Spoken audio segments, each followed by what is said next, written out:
Ark Raiders is right around the corner, and because all the news is coming out, I wanted to go over what I'm most excited about and try to convince the non-believers that this is going to be a great game to throw in your game rotation. I'm Bees, I play extraction shooters, and this is Ark Raiders.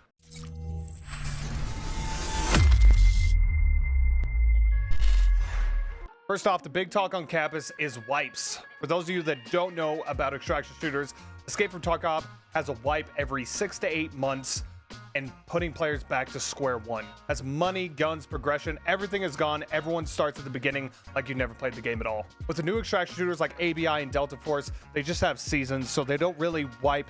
They just have a new season, they have new season missions, stuff like that.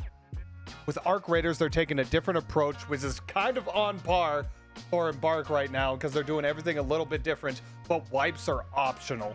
So if you don't want to wipe, you don't have to. You probably should because you smell like ass. They're calling their wipes expedition projects. Now, what is included in these expedition projects? Well, on Embark's website, which I will link down below, in the full game, players will have access to a feature called projects. At level 20, the first major project players will have access to is the expedition project.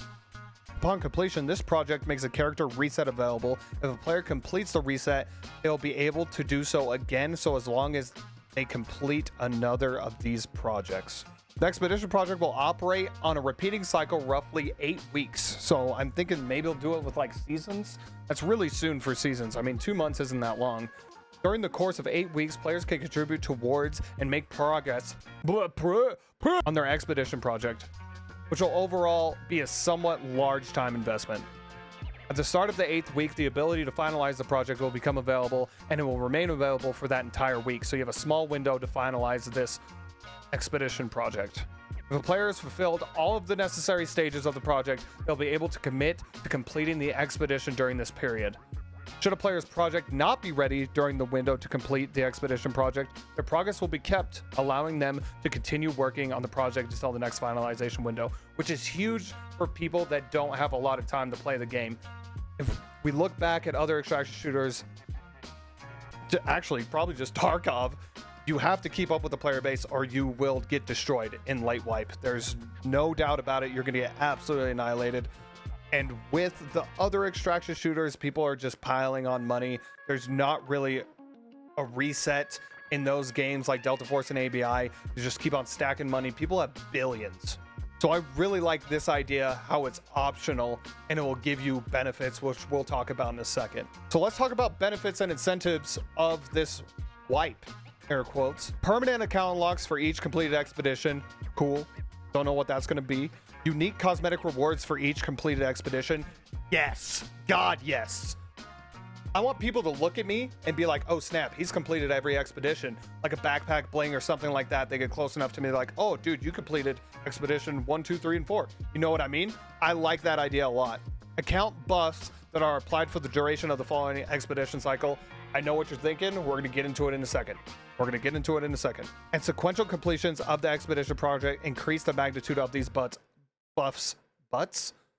up to a limit. And this is what I want to get into right here. One point to drive home is that we are being very careful about the nature of these benefits. Completing a reset should never give a player a power or combat advantage over anyone who has not completed a reset. Now, the reason why I'm excited about this is because they're taking a different take on it. It's optional, number one, but you do get cosmetic rewards, and it sounds like buffs, but having buffs in game could mean a leg up on the competition. They said that they're going to do a really good job of having that not be a thing, but that does kind of worry me a little bit. But I'm really excited that I get a reset. I get the chance to reset, start from scratch, because in Tarkov, that's the most exciting time, in my opinion, is restarting, have everybody start from zero, and then build everything back up. I enjoy that a lot. So the optional chance that I get to reset is awesome. And like I said, I love the cosmetic side of things. So if people could look at me and be like, damn, the guy plays the game a lot, I'm going to take that. I'm going to take that every time. Now, how does that benefit the casual player base? Well, you can finish whenever you want. You could do whatever you want. I mean, you don't have to do the expedition. If you want to do it, you can. If you can invest more time, you can. They're just giving you the option to do it. So there's no mandatory wipes, which is really, really good for people that only have a little bit of time to do this. And when it comes to casuals, sometimes you want to play alone because you have no friends, because you're a loser. Just like me. I don't have any friends to play with either. But Embark has thought about this. So it's going to be solos versus solos and squads versus squads. Yes, thank you, Lord. Thank you. Unlike other extraction shooters, the solo experience will be against other solos. There's not a mode that you have to opt into or something you have to click. No, it's just you. If you load in solo, you're going to be against other solos. If you load in squads, you're going to be against other squads. And when it comes to the solo experience, in my personal experience, when I played the tech test, there was an instance where I went in solo. I met up with this guy in this building. We started chatting. He's like, I need to get this out. I was like, cool, let's go together. We leave the building. We meet up with somebody else. He's like, oh, yeah, dude, I'd love to help you guys out. So 3 of us are going to extract. We end up going to the extract. Someone's already calling it in. And there's 2 or 3 other people. They're like, yeah, join us. The solo experience in this game has been unlike anything I've ever seen because it's not sweaty. I mean, yeah, there's a little bit of gain from killing a player for sure, especially if they have a better shield and a better gun. But I think we're all just trying to make it out. We're all just trying to make it back to Speranza, man. And that's what I really like about the casual kind of solo experience of this game, is that we're all just trying to get out. The Sever Slam coming up on the 17th, there's a couple things you have to know. Things are very limited, okay? You won't have full access to the game or all of its features, but you will be able to go into one map, Damn Battlegrounds, and get a feel for the game, which is exactly why they're doing this. Open to everybody. My last video covered it. And of course, they want to test the servers. Sever Slam. I think you guys get the joke. All right, let's move on. In the launch coming October 30th, we will see the full release of all of its features, including ranked, all the guns and gear, and the expedition project like we were talking about earlier. And yes, there will be a ranked in this extraction mode. Let me tell you, I live for anything ranked. I don't mean to brag, but you are listening to a top 100 Mario Golf player. I know. Save your applause till the end of the video. Don't interrupt me. But I'm actually enjoying this new age of extraction shooters that have this option. Delta Force has it. Arena Breakout has it. Now with ranked, I'm sure it'll be just cosmetics or a badge or something, but I like showing that I grind this game. Same with the expeditions like we were talking about earlier. I want you to look at me and be like, damn, this guy plays a lot of this game. Like when I go into an ABI lobby and I see a legend, I know that they're going to be good at the game, number 1, and they can hold their own, number 2. I like that. I'm sure it'll be the same way in Ark Raiders, showing off you have no life and love to grind these kind of games. There's no confirmation that there is ranked, but there is talking about climbing a leaderboard and having end of season rewards, which makes me think that yes, this will be some sort of ranked mode. It even says here on the Embark website, there are also trials to complete every week. These are harder challenges that come in multiple difficulty levels. If you perform well, you'll be ranked on Speranza's Raider leaderboards. Every week, new masteries and rewards will be available. Ooh. Oh boy.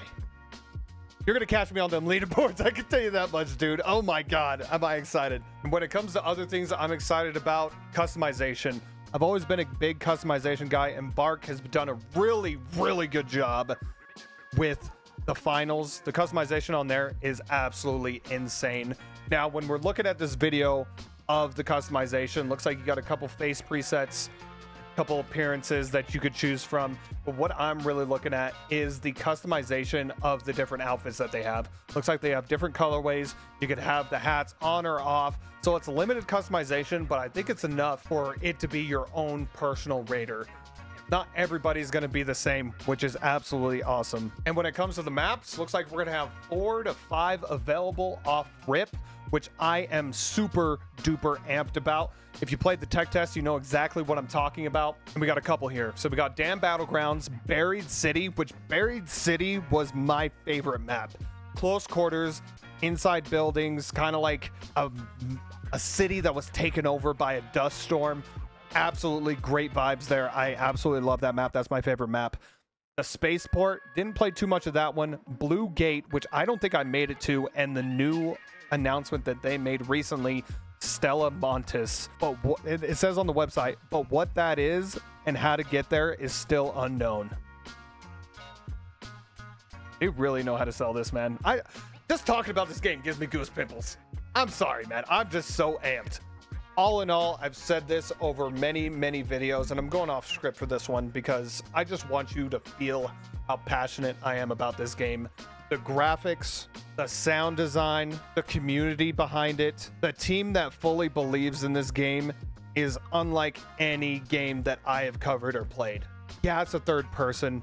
Yeah, it's not like other extraction games, but they're trying to take a risk and be completely different. I honestly believe that we're in such a stalemate when it comes to new games and new game ideas. Yeah, it's an extraction shooter that's been thought of before, but a third-person extraction shooter revolving around a story that arcs have taken over, and you're just trying to survive, and you're a raider that lives underground, and you go topside. It's just something that hasn't been done before. It's something that people can be passionate about. They could follow the storyline.